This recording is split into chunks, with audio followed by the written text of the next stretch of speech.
Amen. Dieu est bon. Hein, on a un Dieu qui est grand. N'est-ce pas ce matin qu'on a senti le shiftage d'atmosphère? Vous savez, souvent pendant la semaine, pendant notre quotidien, des fois, on a toutes sortes de circonstances dans nos vies. Mais des fois, ça arrive. Hein, on arrive le dimanche, au soir qu'on se sent un peu lourd. Mais quand on vient dans la présence de Dieu, c'est un rafraîchissement pour notre âme. Le louer, l'adorer, c'est tellement merveilleux. Puis il me semble que on sent le dégagement. Hein? Puis moi, je vous invite à prier pour le groupe de louange. Vous savez, les gens qui sont à la louange, là, ils sont au front. C'est pas toujours facile d'être là chaque dimanche. C'est très généreux comme service. Vraiment, ce matin, je veux les remercier spécifiquement. Les encourager et prier pour eux. Hein? Merci à Julie qui est en arrière, mais priez pour eux parce que c'est une grande responsabilité dans une église. Et c'est pas toujours facile. Amen. Alors ce matin, on va parler quel est ton rêve? OK, ça va être intéressant. Vous allez voir qu'on va découvrir plein de choses ensemble.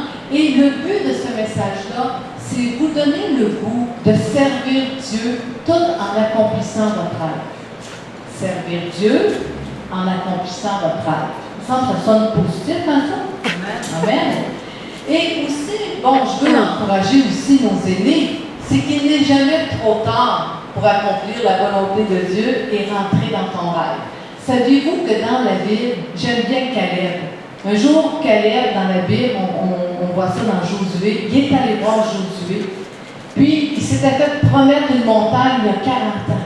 Il est allé voir Josué, il avait 80 ans, il dit à Josué, donne-moi ma montagne. Hein? Puis il est parti sur son cheval, conquérir sa montagne. Allez, c'est bon ça, Jean-Guy, hein? C'est un encouragement ce matin. Ces choses-là sont spirituelles, mais vous savez, avec Dieu, là, on fera des exploits. Il n'y a pas de limite avec Dieu. Amen. Amen. Donc, pourquoi c'est si important de connaître et d'accomplir notre rêve?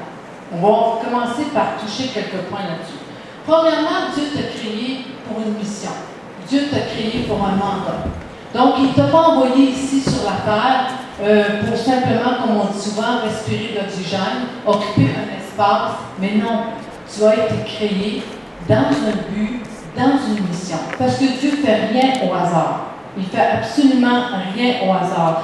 D'ailleurs, avant même que tu sois, avant même que le monde fût créé, tu étais déjà dans la pensée de Dieu. Wow! C'est difficile à comprendre ces choses-là. Et vous savez, moi j'ai remarqué quelque chose. Dieu ne fait rien au hasard. De la Genèse à l'Apocalypse, Dieu a un plan. Dieu a un agenda. Donc, forcément, que lorsque Dieu t'a envoyé sur la terre, il y avait un plan, il y avait un agenda pour toi. Mais il y en avait un autre qui avait un agenda pour toi aussi. Le diable, lui aussi, avait son agenda. Croyez-moi. Et en ce moment, sur la terre, on assiste à une guerre, si vous voulez, entre les deux agendas. L'agenda de Dieu et l'agenda de Satan. Et c'est une guerre entre les deux agendas. Amen. Moi, je sais que c'est l'agenda de Dieu qui va gagner. Amen. Mais c'est la même chose pour nos vies. Dieu a un agenda, le diable a un agenda. Qui va gagner? Dieu. Amen. Donc, deuxièmement, pourquoi c'est important de connaître et d'accomplir ton rêve? C'est parce que tu es appelé à être une bénédiction. Amen. Abraham, notre père, là, a eu une grande promesse. Dieu lui a dit, tu vas être une source de bénédiction pour toutes les familles de la terre. Et Abraham, c'est notre père spirituel. Donc, on voit que cette promesse-là s'est accomplie pleinement en Jésus. Et nous poursuivons l'œuvre de Jésus. Donc, si Abraham, notre père spirituel, est une source de bénédiction et que Jésus a accompli la promesse et que nous, on poursuit l'œuvre de Jésus, forcément, on est appelé à être une source de bénédiction. Amen. Je vais vous lire le petit passage de Genèse 12:2. Je ferai de toi une grande nation, et je te bénirai. Je rendrai ton nom grand, et tu seras une source de bénédiction. Amen. C'est bon. Troisièmement, pourquoi c'est important d'accomplir ton rêve? En fait, c'est parce qu'il y a quelqu'un qui a besoin de ce que Dieu a mis en toi. Et ta destinée, elle est pour quelqu'un d'autre. Et ça, on voit ça dans 2 Timothée 2:2, où Paul dit à Timothée, ce que tu as reçu, transmets-le à d'autres. Nous sommes des transmetteurs. Nous sommes appelés à transmettre ce que nous avons reçu à d'autres.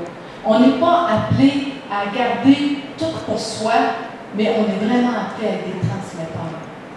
Donc, c'est important de comprendre que lorsque nous, on ne rentre pas dans notre rêve, il y en a d'autres qu'on est appelés à impacter qui peuvent être affectés par ça. Wow! On est soudés les uns les autres. Hein? On est vraiment soudés les uns les autres. On est une famille. Ça va? L'autre point aussi, pourquoi c'est important d'accomplir ton rêve, c'est parce que tu es unique. Et il n'y a personne d'autre qui peut faire ce que toi, tu es appelé à faire. Ça, là, ce matin, là, je délie cette vérité dans le ciel, je la délie ici sur la terre, afin qu'elle impacte nos cœurs. Tu es unique. Je suis unique. Il n'y a personne d'autre que toi qui peut faire ce que Dieu t'appelle à faire. Et le problème, la lèpre, moi je l'appelle la lèpre de la comparaison. Ça, c'est terrible. Ça tue l'onction, ça peut même tuer des ministères. Et c'est pour ça qu'il y a tant de guerre, parfois même entre les ministères, les comparaisons. Donc, l'apôtre Paul, il ne mange pas ses mots. Il dit dans la parole que lorsqu'on est dans des comparaisons, on est charnel. Le problème avec la comparaison, c'est que si on se compare à quelqu'un d'autre, je pense qu'on a tous expérimenté ça. Soit qu'on est là, ou soit qu'on est là. Ou bien on se sent meilleur, ou on se sent poche. Puis là, c'est le jeu du yo-yo. C'est pas confortable. Alors, il faut apprendre à connaître, à reconnaître ce que Dieu a mis en nous, à connaître notre valeur, puis cesser les comparaisons. C'est tellement là. Et je vais prendre le temps de vous lire ce passage-là de 1 Corinthiens 3, à partir du verset 3. Et vous allez voir comment Paul explique que les comparaisons, c'est mauvais, mais qu'en bout de ligne, c'est Dieu qui doit être honoré. Ça commence comme suit. Peut-être que je vais laisser chanter. Il est au tableau? Ah, OK, bon, vous l'avez au tableau, super. OK, donc, parce que vous êtes encore charnel. En effet, puisqu'il y a parmi vous de la jalousie et des disputes, n'êtes-vous pas charnel et ne marchez-vous pas selon l'homme? Quand l'un dit « Moi, je suis de Paul » et un autre « Moi, d'Apollos », n'êtes-vous pas des hommes? Là, on est en train de comparer 2 ministères, 2 hommes de Dieu. Mais qu'est-ce donc Apollos et qu'est-ce que Paul? Des serviteurs par le moyen desquels vous avez cru, selon que le Seigneur l'a donné à chacun. J'ai planté, Apollos a arrosé, mais c'est Dieu qui fait croître. En sorte que ce n'est pas celui qui plante qui est quelque chose, ce n'est pas celui qui arrose, mais c'est Dieu qui fait croître. Celui qui plante et celui qui arrose sont égaux, et chacun recevra sa propre récompense selon son travail. Ça va? C'est clair, hein? Donc, chacun va recevoir sa récompense. Car nous sommes ouvriers avec Dieu, vous êtes le champ de Dieu et l'édifice de Dieu. Amen. Chacun va recevoir selon son travail, selon ses œuvres. Donc, moi, je veux vraiment vous encourager ce matin. Découvre pleinement qui tu es en Jésus-Christ, puis vas-y à fond. Amen? Amen. Alléluia. Cinquièmement, Dieu a déposé en toi des dons, des talents et il s'attend à une récolte. Ça, c'est très important aussi. Il n'y a pas un cultivateur sur la planète qui va semer son champ sans s'attendre de récolter quelque chose. S'il fait ça, c'est parce qu'il est libre. Hein? Mais notre Dieu, là, il a semé en toi, il a semé des dons, il a semé des talents. Eh bien, il s'attend à une récolte. À un moment donné, il dit, OK, il me semble que j'ai envoyé sa part avec un package. Là. On dirait que le package, ça c'est la parabole des talents, Matthieu 25. Est-ce qu'on est en train d'enterrer le package que Dieu nous a donné? ou si on cherche à le faire croître, à le multiplier. Amen. Donc ça, c'était la première partie. Et puis, en fait, le but de ce message-là, c'est vraiment vous donner le goût, vraiment vous donner le goût de vous mettre à l'œuvre pour Jésus en accomplissant votre travail. Donc, je veux quand même résumer. Ceux qui prennent des notes, tant mieux, sinon vous pourrez réécouter le message, vous avez une bonne mémoire. OK, premièrement, Dieu t'a créé pour un but et une mission. Ça, c'est très important. Deuxièmement, tu es appelé à être une bénédiction pour bénir Dieu et honorer Dieu. Troisièmement, il y a quelqu'un qui a besoin de toi. Ça devrait nous motiver, ça. Il y a quelqu'un qui a besoin de toi. Ta destinée est pour quelqu'un d'autre. Quatrièmement, tu es unique et personne ne peut faire ce que tu es appelé à faire comme toi, tu peux le faire. Et cinquièmement, Dieu a déposé des dons, des talents en toi et il s'attend à une récolte. Amen. Maintenant, il est important de définir ton rêve. Ton rêve, c'est quelque chose qui va devenir clair pour toi. Et si ce n'est pas clair, on va te donner des outils, des moyens que ça devienne clair. Proverbe 29, 18, dans la version Darby, ça dit « Quand il n'y a point de vision, le peuple est sans frein, mais bienheureux celui qui garde la loi. » OK. Là, ici, ça nous dit, quand il n'y a pas de vision, c'est un peu comme une voiture sans frein. OK, vous avez une belle voiture, là, ben, elle n'a pas de frein. Tu peux pas t'asseoir dedans et dire à tout le monde que tu as une belle voiture, là. Tu vas arriver dans une pente à un moment donné, là, puis il va y avoir une courbe en bas de la pente, là, ça ira pas bien. On s'entend? Parce qu'il n'y a pas de frein. Et dans ce passage-là, ça dit « Bienheureux celui qui garde la loi ». Vous savez ici, le mot « loi », c'est le mot « instruction ». Bienheureux celui qui garde les instructions de Dieu. Donc, Dieu a mis en place des lois spirituelles. Il a mis en place ces instructions pour qu'on ait du succès. Le problème, c'est quand on brise ces lois-là, là, c'est là que ça devient difficile d'accomplir son rêve et sa volonté. Donc, un exemple d'instruction très simple. Dieu nous demande de marcher dans l'amour. En tant que chrétien. Bon, si partout où on passe, on sème le trouble, il y a un problème. Voyez-vous? Et c'est des principes élémentaires. Avec l'amour vient le pardon. Si nos cœurs sont remplis d'amertume, de ressentiment, mais ça va nous bloquer pour notre rêve. Donc, à chaque fois qu'on désobéit à Dieu, on se prive de bénédiction. On attriste le cœur de Dieu, mais nous, on se prive nous-mêmes de bénédiction. Amen. Donc, OK, je vais emmener quelque chose dans l'idée de que votre rêve, vous puissiez, ça devienne plus clair. C'est que j'en parlais avec Jérémie cette semaine, on a eu une belle conversation là-dessus. C'est ton rêve et ton appel là, forment un tout. Des fois, on est porté à compartimenter. L'appel de Dieu là, les dons, les talents que Dieu nous a donnés. Puis là, c'est tout compartimenté. Puis là, à un moment donné, on est tout mélangé parce qu'on ne sait plus si on doit mettre plus d'accent sur l'appel ou plus d'accent peut-être dans l'entreprise que Dieu nous a demandé aussi de faire à travers l'appel. Là, c'est comme ça devient plus ou moins clair. Moi, je vais vous donner l'exemple l'histoire d'un homme qui m'a beaucoup impacté. C'est l'histoire de Robert Letourneau aux États-Unis. C'était un homme d'affaires qui, lui, c'était dans les années 40, mais peu importe les années, là, c'était dans les années 40. Et lui, c'était le premier concepteur des bulldozers.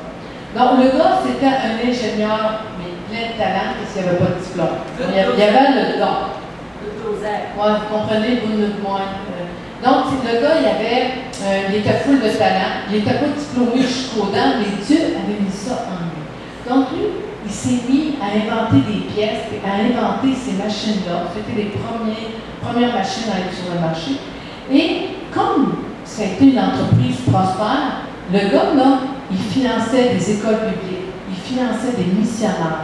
Il a même construit un village au complet pour ses employés. C'était incroyable. Il est devenu tellement riche avec son entreprise qu'il donnait 90% de tous ses revenus à Dieu. Il vivait avec le 10%, ce qui représentait $1 million par année. OK. Ça, c'est la bénédiction. Donc, lui, son argent avait une mission. La mission de bénir, école biblique, évangélisation. Mais c'était aussi un évangéliste. Donc, il a varié les deux parfaitement. Les fins de semaine, il partait, puis il allait évangéliser. Il évangélisait dans ses usines, il évangélisait son conseil d'administration, il évangélisait là où Dieu l'envoyait, et il comparait la puissance de l'Évangile du salut en Jésus-Christ à la puissance de ces machines. Wow! Donc, le gars, là, il souffrait pas. Je l'échappe pas. Il ne ferait pas? Bon, il n'a pas souffert. Merci. Merci. Non, le gars, il n'a pas souffert de. Mais est-ce que je suis évangéliste ou bien je suis un homme d'affaires? Non. Il est rentré pleinement dans son appel. Malheureusement, si on ne fait pas attention, on va être très peu nombreux à rentrer pleinement dans notre appel. Et là, le temps il court avant que Jésus revienne. On n'a plus le temps de perdre à perdre. Et puis, il faut sortir des mentalités de pauvreté. Ah, moi, pourvu que j'aille assez pour payer tous mes comptes, mes factures, je vais être correct. Non, on sort de ça. On sort de la mentalité de pauvreté. On sort aussi d'avoir peur de l'argent. La Bible nous dit que l'argent, l'amour de l'argent est la racine de tous les maux. Elle ne dit pas que l'argent est la racine de tous les maux. Mais quand ton argent a une mission pour honorer Dieu, il n'y a pas de problème à faire de l'argent. OK? Amen. Amen. Donc, ce que je répète, le point que je vais te parler, ton rêve, ton appel forment un tout. Arrêtons de compartimenter. Deuxièmement, la Bible nous dit, en Habakkuk 2, à partir du verset 2, je crois. Oui, à partir de Habakkuk 2, 2. L'Éternel m'adressa la parole et il dit, écris la prophétie, écris-la, grave-la sur des tables, afin qu'on la lise couramment. Car c'est une prophétie dont le temps est déjà fixé, elle marche vers son terme, elle ne mentira pas. Si elle tarde, attends-la, car elle s'accomplira certainement. Wow, OK. Là, Dieu dit à Habakkuk, là, écris la vision. Et lis-la couramment. Garde la vision sous tes yeux. Garde-la bien.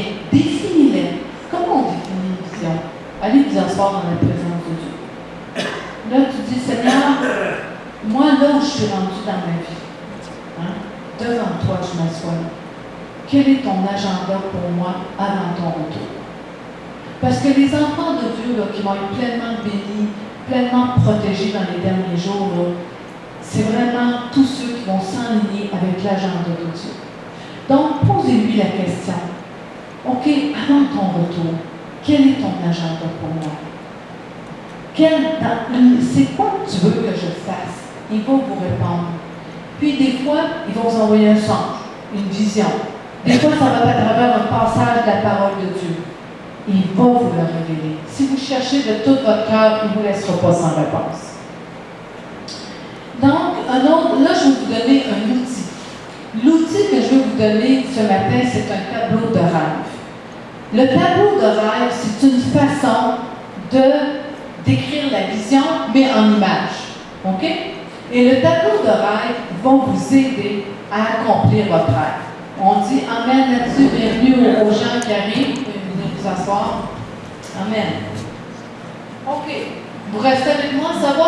C'est clair? Ça va bien? Bon, vous n'endormez pas trop? Non. OK. OK, un tableau de rêve. Bon, moi, Jean-Yves, on a fait un tableau de rêve. On fait ça depuis plusieurs mois.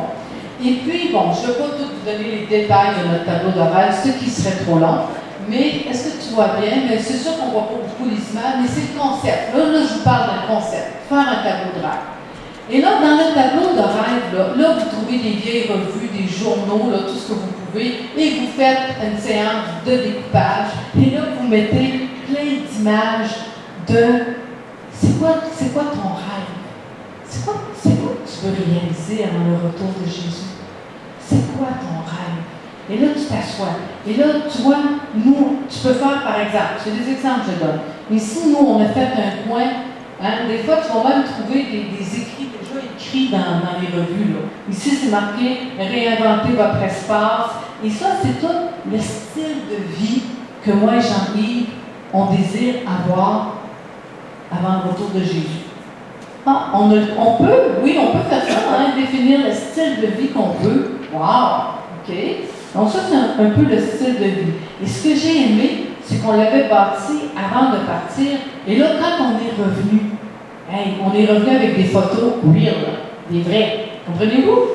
On avait mis plein de choses de catalogue, mais là, on est revenu avec des vraies photos. Un terrain, une maison, Jean-Yves et Rita ici, qui sont toutes souriantes, toutes beaux. Comprenez-vous? Non, mais c'est ça. Là, ça devient comme réel. De l'autre côté, ici, on continue à définir. Vous savez, ici, j'ai mis un gros bateau de croisière. J'ai pas vraiment le goût de partir en croisière. Mais vous savez, les gens retraités, là, tu sais, qui arrivent à un certain moment donné, là, une belle retraite, là, ils partent faire des croisières. Hein, ça a l'air super. Mais bon, pas quand le coronavirus s'en mêle, par exemple. Là. Mais donc, c'est plus un symbole, parce que on a beaucoup de travail à faire en retour du Seigneur. OK, ici, au centre du tableau, j'ai mis un verset biblique, j'ai mis des gants de boxe. Hein? Parce que je sais que pour rentrer dans son rêve, on a un petit combat à faire. OK? J'ai mis Jésus qui porte sa croix. C'est mon modèle. C'est notre modèle. Et j'ai mis un aigle. Parce que moi, j'ai bien l'intention avec Jean-Yves de prendre son envol comme l'aigle. Voyez-vous? Et là, vous imaginez, vous mettez des photos. Ici, j'ai trouvé ça dans une revue, le goût du changement. Est-ce qu'on a le goût du changement dans nos vies où on veut que ça soit toujours notre petite routine, là? On a-tu le goût de quelque chose de plus avant que Jésus arrive? Amen. Ici, j'ai trouvé ça, tout s'accélère. Wow! Parce que je pense qu'on arrive dans des temps où les choses vont s'accélérer. Bon, ici, dans le bas, voyez-vous, c'est la fondation. Dieu nous a mis à cœur de créer une fondation. Donc, on a mis ça au centre ici, la fondation. La fondation qui va toucher les enfants, qui va toucher les femmes, qui va toucher les jeunes entrepreneurs. On va évangéliser, on va faire de l'aide humanitaire auprès des pauvres. On l'a visualisé. Et quand on est revenu de la dernière mission, on a pu rajouter des photos qu'on a prises sur place. Donc, ça veut dire que le rêve est en marche. Amen. Donc, ça, c'est plus sur le plan personnel et aussi l'aide humanitaire. Mais on en a fait un deuxième. Vous savez, si vous avez un mur là, chez vous, là, vous pouvez en faire plein de murs. L'idée d'un tableau de rêve, là, gardez-le sous vos yeux. Lisez-le couramment. Priez. Visualisez. Vous savez, visualiser, là, ça, là, c'est l'ennemi qui a tordu ça. Parce qu'un jour, Dieu a dit à Abraham, sors dehors, regarde le ciel et commence à voir. Vois-le où tu t'en vas, vois la promesse. Donc, l'ennemi, lui, il est venu avec le New Age, puis il a tout déformé, ce qu'on appelle voir, la visualisation. Mais Dieu, il nous appelle. Dieu, là, avant de créer le monde, il l'avait vu. Il l'avait visualisé. OK? Parce que je veux que ça soit clair ce matin. Je ne parle pas de visualisation ici. Je parle de voir les choses, les concepts que Dieu nous donne, des voir. Puis, on a fait tout un tableau parce qu'on est missionnaire, mais on est aussi tous les deux, on a de l'ADN d'entrepreneur. Donc, on a mis le tableau ici de vous savez, quand vous arrivez à un certain âge, vous avez du vécu, vous avez de l'expérience.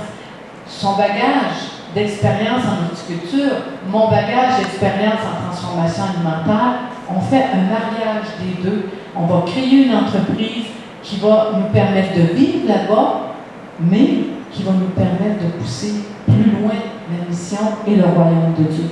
Amen. Et d'aider les gens. Donc, voyez-vous, le fait d'écrire la vision ou le fait de faire un tableau de rêve, ça, là, c'est dans notre chambre, on se déplace avec, on prend notre temps de prière, des fois, on prie, on voit ça d'avance venir, et ça nous permet de garder le focus. Parce que laissez-moi vous dire, l'ennemi, là, il va tout faire pour vous faire perdre le focus. Et ça permet de garder le focus. À nous deux, c'est un moyen de prier. C'est-à-dire que quand le Seigneur nous met des choses à cœur, on les voit. Quand on prie, ça devient vraiment plus précis comme prière.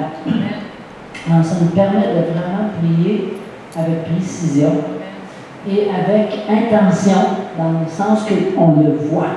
C'est vraiment intéressant l'idée du tableau de rêve. Donc, le deuxième, c'est un outil. Là, ce matin, on veut vous donner des outils. Le comment je vais définir mon rêve. C'est ça le but de l'exercice. Moi, je vous invite à le faire et j'ai remarqué quelque chose. J'aime à dire qu'on est un peuple prophétique et quand vous allez vous mettre en action avec ça, là, le prophétique va bouger avec vous. Moi, j'ai mis des choses là-dessus là, avec Jean-Yves, là, puis finalement, on se rend compte que c'est très prophétique ce qu'on a fait là. Au fait, on ne savait pas du tout que c'était pas arrivé. Et lors de la dernière mission, on avait mis sur le tableau, inspiré de Dieu, je crois vraiment, c'est réalisé. Amen. Et même des fois au-delà. C'est assez étonnant. Amen. OK, donc, retenez, Habakkuk 2, écris la vision, fais un tableau de rêve, on peut t'aider, si tu as des questions, tu n'es pas sûr là-dessus, on peut te donner un coup de main. OK, maintenant, je vais toucher 3 points ce matin, là, qui 3 points pour t'aider. OK, maintenant, une fois que tu as fait ton tableau de rêve, une fois que tu as identifié quel est ton mandat, qu'est-ce que tu peux faire avant le retour de Jésus? Maintenant, tu vas te poser 3 questions. Est-ce que j'ai besoin de formation pour rentrer dans mon rêve? OK. Est-ce que j'ai besoin de formation? Moi, lorsque je suis en transformation alimentaire, j'ai été inspirée de faire une boisson de fleurs d'hibiscus pétillante au gingembre. Et puis, donc, pour faire cette boisson-là, je suis retournée à l'ITA de la Pocatière. Je suis allée suivre des cours des adultes de 1 semaine en transformation alimentaire. Donc, je suis allée prendre des blocs de formation d'une durée d'environ ça, 1 semaine, pour aller me former davantage spécifiquement dans le domaine de la conservation et de la transformation alimentaire. Donc, je suis allée chercher de la formation parce que j'avais une vision. Je voulais créer une boisson pétillante. Après, j'ai un petit besoin de mentorat. Je suis allée chercher l'aide d'un mentor, un spécialiste, une trentaine d'années d'expérience dans le domaine pour m'aider à développer cette boisson-là. J'ai investi du temps, oui, j'ai investi de l'argent parce que j'avais un but, j'avais une vision, celle de créer une boisson pétillante aux fleurs d'hibiscus. Et quand je suis revenue au Bénin avec cette boisson-là, parce que je me suis inspirée d'une recette traditionnelle africaine, les Béninois l'ont surnommé le champagne d'hibiscus. Voyez-vous comment, et je sais que le champagne d'hibiscus va faire une percée au Bénin. Mais j'ai dû retourner aller me former, j'ai dû aller chercher du mentorat, j'ai dû prendre le temps et investir. Mais il y a une récolte qui vient de ça. Une récolte qui, je souhaite de tout cœur, va honorer Dieu. Amen. Aussi, as-tu besoin d'argent pour accomplir ton rêve? Et si tu as besoin d'argent, comment tu vas commencer à multiplier ce que tu as déjà? OK? Bon, est-ce que tu vas occuper un emploi qui va te permettre d'accomplir ton rêve? C'est bien. Mais occuper un emploi qui te donne un salaire sans que tu rentres dans ton rêve, c'est un peu dommage. Parce que Dieu t'appelle à plus que ça. Occuper un emploi qui te donne les moyens d'accomplir ton rêve, ça c'est correct. OK? Donc, là, je vais laisser la place à Jean-Yves. Moi, c'était ma partie ce matin. J'espère que ça vous sert, que ça vous éclaire. Et on va voir la question de multiplier ce que tu as avec des exemples qu'on a vécu avec des jeunes au Bénin.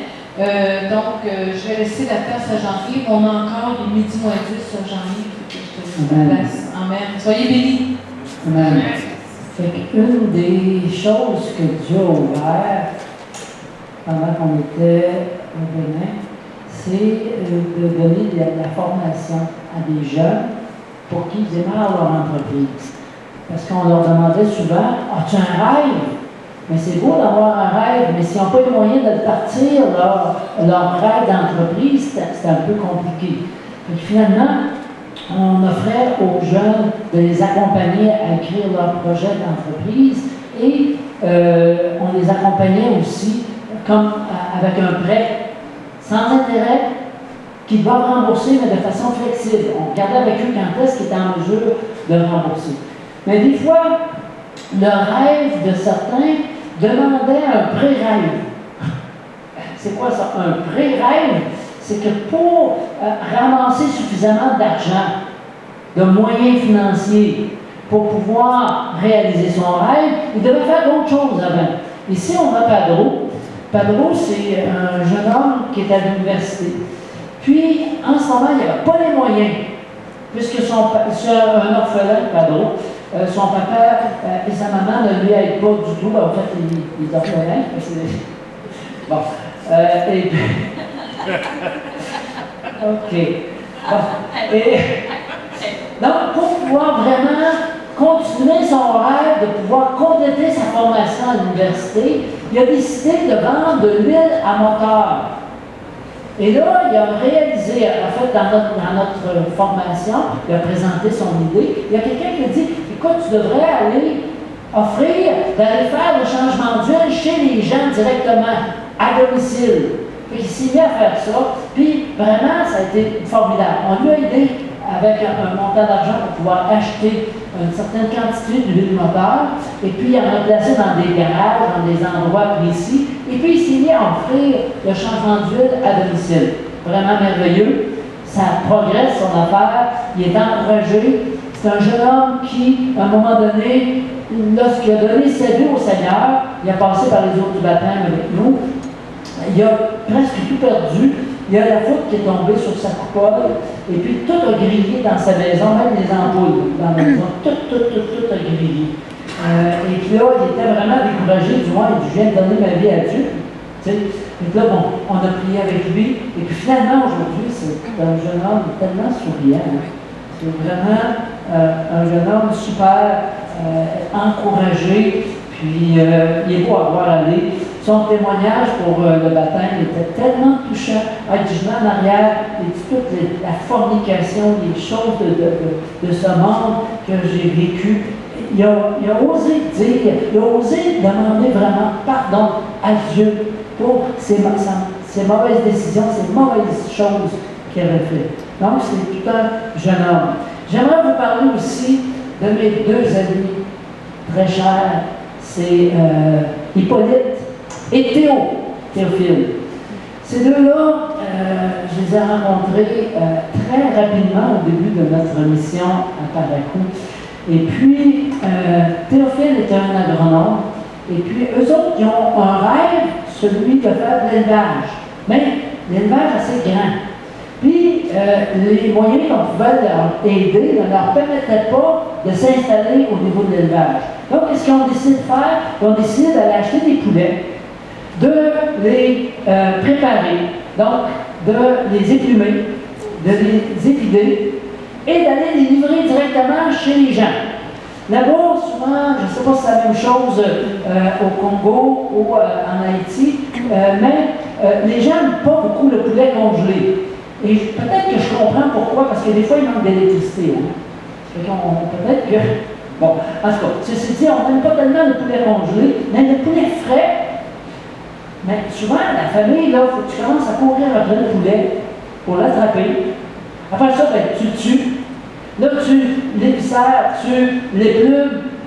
Avant qu'il soit cuit, tu puisses le manger. Ouais, je peux vous dire que l'estomac rendu à l'état. Parce que moi, c'est pour ça que je mangeais plus de poulet. Là. Quand j'allais en Afrique, c'était comme je trouvais le projet trop gros. Puis là, la dernière mission, les jeunes me livraient du poulet, déjà tout prêt à la poulet et pain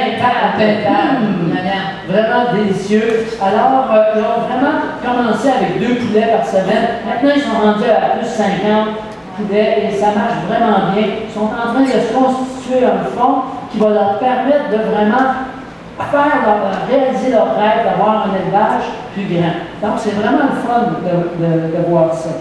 Il y a aussi Firmin. Bon, là, ça, c'est pas Firmin qui est en train de mourir, je n'avais pas de photo de lui. Firmin est un jeune très, très dynamique qui a une formation universitaire. Et lui, je l'ai vu 3 fois autour de la maison chez nous. Les 3 fois, il est en train de travailler. Une fois, il est en train de couper des branches. L'autre fois, il était en train de s'arcler autour d'une future maison. L'autre fois, il est en train de faire du labour. Carrément, là, il est en train de faire, celui-là est en train de faire du labour. Et puis lui, à un moment donné, j'ai posé la question, mais pourquoi tu fais ça? Ben, il dit, moi, j'ai pas d'autre moyen. Fait qu'il dit, je laboure parce que mon rêve, c'est d'avoir une ferme. Une ferme avec culture maraîchère et élevage. Ça fait qu'en ce moment, il se ramasse des sous en cultivant, en préparant. Et puis, on lui a donné une parcelle on lui a prêté une parcelle de terrain à l'ONG Caleb, où est-ce qu'il va pouvoir cultiver, et puis il va pouvoir encore récolter plus. Alors, c'est vraiment, vous savez, atteindre notre rêve, des fois, ça se fait en étapes. Ça ne se fait pas toujours, tu sais, tout d'un coup. Ici, on a Gladys. Elle, là, elle nous a tellement impressionnés. Gladys, elle, c'est la fille du coco. Elle, là, elle aime transformer le coco. Et c'est une jeune femme qui est super dynamique et qui ne veut pas rentrer dans les paradigmes, les choses, la culture qui voudrait qu'elle se retrouve au village sous la domination de son mari. Mais elle a dit, moi, j'ai quelque chose à apporter dans ce monde. Et ça, c'est vraiment formidable. Donc, Gladys, elle faisait tout à la main. Elle écrasait le coco à la main. Elle fait des biscuits de coco, comme on peut voir en haut de ce bord-là. Et puis, elle fait du lait de coco, de l'huile de coco. Elle faisait tout ça à la main. Alors, ce qu'on a fait, c'est qu'on lui a aidé en achetant on la voit à droite ici, une machine qui écrase le coco, donc qui enlève le travail. Elle disait, dis-moi, je t'ai épuisé.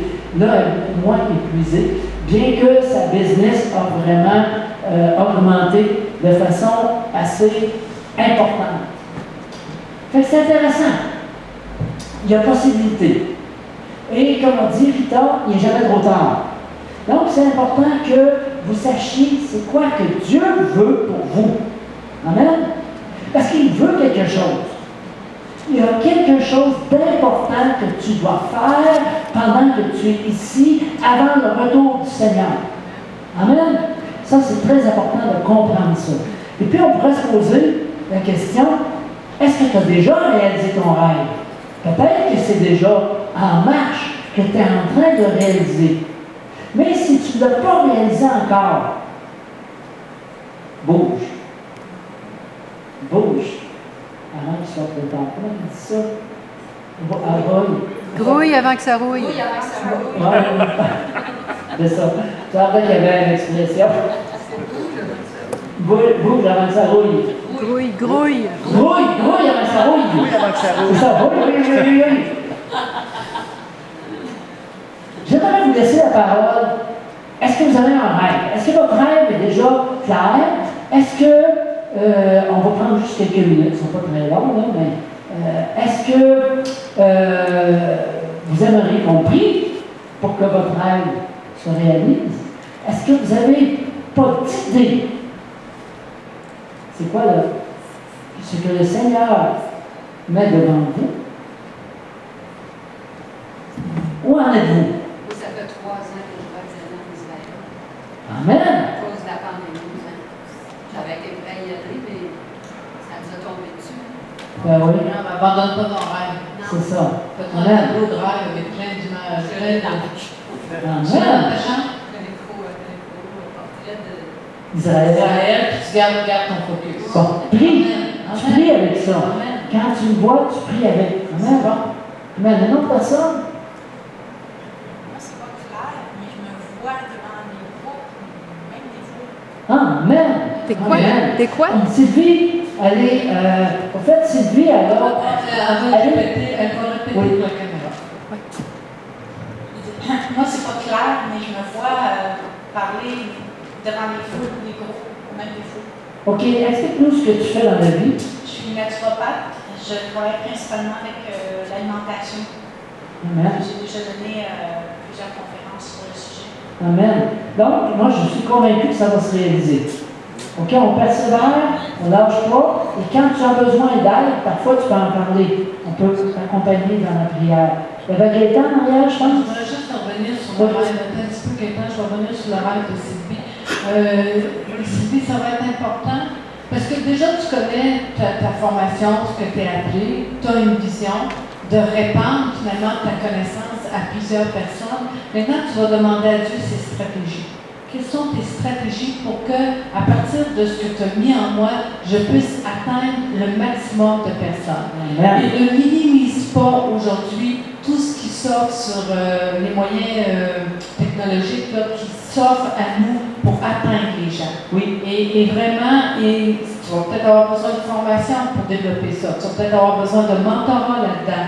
Mais certainement, c'est important la stratégie. C'est une opportunité. C'est-à-dire, souvent on pense que le COVID n'est que des problèmes, mais le COVID peut être des opportunités dans certains cas. Et peut-être qu'on ne peut plus se rassembler comme avant, mais il y a bien plus de monde qui peuvent se rassembler en arrière de leur ordi que dans une salle.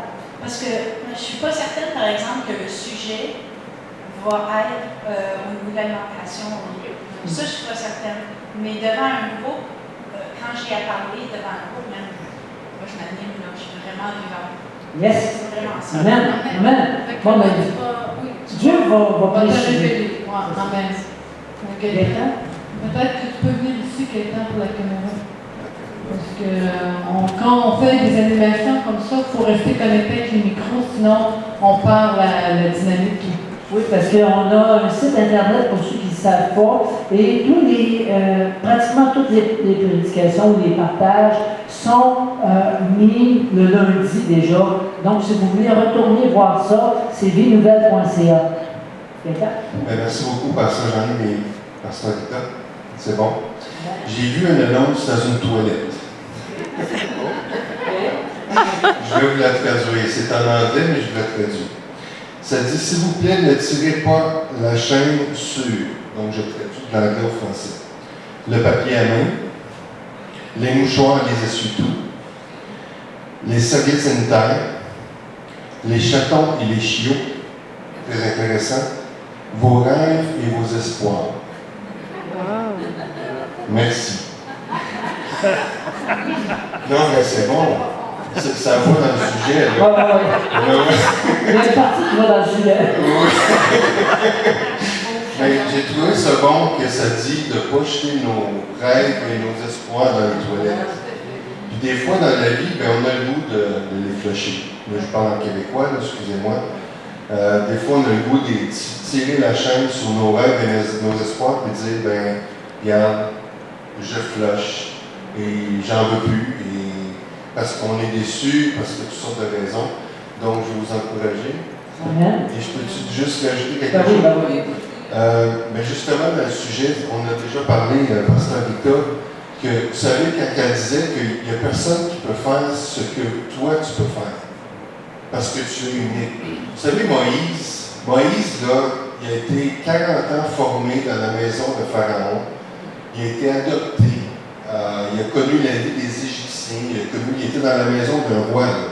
Pharaon était l'homme le plus puissant de son époque. Moïse a grandi dans cette maison-là. Ensuite de ça, bon, il y avait une injustice. Moïse a voulu faire justice pour défendre le peuple juif ou les Israélites. Finalement, il a tué un Égyptien. Puis là, c'est venu aux oreilles de Pharaon. Puis là, finalement, il s'est sauvé dans le désert. Dans le désert, il a été formé pendant 40 ans, avec des brebis. C'est ça qui est arrivé. Voyons donc. Il s'est trouvé 40 ans formé dans le désert avec des moutons. Après 40 ans, Dieu lui a parlé à travers un buisson ardent qui ne brûlait pas. Puis là, Dieu lui a dit, je veux que tu retournes en Égypte. Puis c'est quoi que Moïse a dit? Qu'est-ce qu'il a dit? Ils ne vont pas m'écouter, toutes les raisons. Puis là, qu'est-ce que Dieu a fait? Dieu s'est choqué après lui. Savez-vous pourquoi? Parce que Dieu a formé, il a investi dans la vie de Moïse pendant 40 ans, plus de 80 ans. Il n'y en avait pas d'autres. Il n'y en avait pas d'autres que Moïse. Dieu avait besoin de Moïse pour accomplir le plan qu'il voulait accomplir. Dieu a besoin de toi pour accomplir le plan qu'il veut accomplir. Il n'y en a pas d'autres. Puis Dieu s'est choqué après lui. Pourquoi? Parce que c'était lui. Dieu a choisi Moïse pour la tâche. Donc, c'est un encouragement. Amen. Ne flashez pas vos rêves et vos espoirs. Ouais. Mais au fait, c'est assez simple parce que Dieu, regardez qu'est-ce que Dieu a semé en vous. Regardez c'est quoi vos dons. Regardez c'est quoi, où est-ce que vous êtes à l'aise. Dieu n'ira pas contre ça, là. Ça va se trouver à quelque part là-dedans. Amen. Puis demandez-le à Dieu. Amen. Il y a des indices aussi. Quand vous étiez jeune, là, à quoi vous rêviez? Moi, j'ai déjà déclaré, étant très jeune, moi, j'ai hâte, vous allez rire, là, j'ai hâte d'être grande pour faire des tartes au bleuet. OK. Peut-être que ça semble insignifiant comme ça, mais j'ai une passion pour la transformation alimentaire. Donc, déjà, étant jeune, moi, je n'ai jamais hâte d'être grande pour faire des tartes comme ma mère. C'était là déjà. Voyez-vous? Donc, je me souviens aussi comment j'étais touchée par les enfants en Afrique. Je regardais la TV, puis on voyait les enfants là, qui en Éthiopie, comment ça venait me chercher, comment j'étais touchée par ça. Je suis missionnaire. Mais Fran, je pense que tu veux dire quoi? Oui. Moi, je suis à côté du micro. Oui. Ah, bon. Moi, je dirais que j'ai en partie accompli un de mes rêves, qui est, moi, je voulais chanter devant le public, je voulais monter sur des scènes. Donc, en partie, je ne savais pas que j'allais faire ça pour Dieu un jour, par exemple. Puis ça, c'est la plus grande, je dirais, parce que la guitare, c'est Dieu qui me l'a mis à cœur. Puis j'ai jamais pris de cours de guitare, j'ai tout appris ça. Mais je ne savais pas qu'il me préparait pour lui. Parce que finalement, ça ne marchait pas sur des scènes du monde. Ça ne passait pas. Je devenais j'étais tellement anxieuse, stressée, angoissée que ça ne marchait pas. Par contre, quand je suis arrivée ici, évidemment, ça restait un peu, mais j'ai eu du soutien. Puis là, peu à peu, ça monte, mais j'aspire à plus encore, là. J'aspire à plus, puis Dieu veut plus aussi à travers de ça. Mais en partie réalisé, une de... Fait que la semaine prochaine, on va monter sur la scène. OK, on peut se poser la question, comment est-ce que tu vas rendre ton rêve possible? Est-ce qu'il y a quelqu'un qui veut répondre à cette question-là? Avant de terminer. C'est intéressant, mais donc, si tu veux partager un peu ce que le Seigneur a mis sur ton cœur, c'est possible aussi. Oui, regardez. Oui. Moi, c'est vraiment mon expression artistique que je veux concrétiser. Tu sais, j'ai le dessin, la peinture, le chant, la musique, mais là, dans l'action, de m'exercer au quotidien. Parce que ça a toujours été là, mais d'aller au bout de ça dans une expression concrète, c'est ça que je veux rendre possible. Et travailler avec mes mains dans le soin humain. Avec la massothérapie, ça en vient pour moi aussi. C'est de faire les deux, marier l'artiste puis le soin de l'humain avec mes mains. Tu sais, il y a quelque chose dans ça qui va peut-être tout se scinder ensemble. Je ne sais pas comment, mais c'est ces deux aspects-là que moi je prépare. Ah, amen. Vous savez, quand on entend ça, là, on prie. Hein? Moi, je vais prier pour Sylvie, je vais prier pour France, on va prier pour... qui d'autre? T'as pas dit ça? Marie-André. Marie-André, bien sûr. Et puis, c'est ça. On prie déjà pour Gaëtan, parce qu'on sait que Gaëtan et Nancy ont déjà une mission à cœur. On sait que nos frères et sœurs en arrière ici ont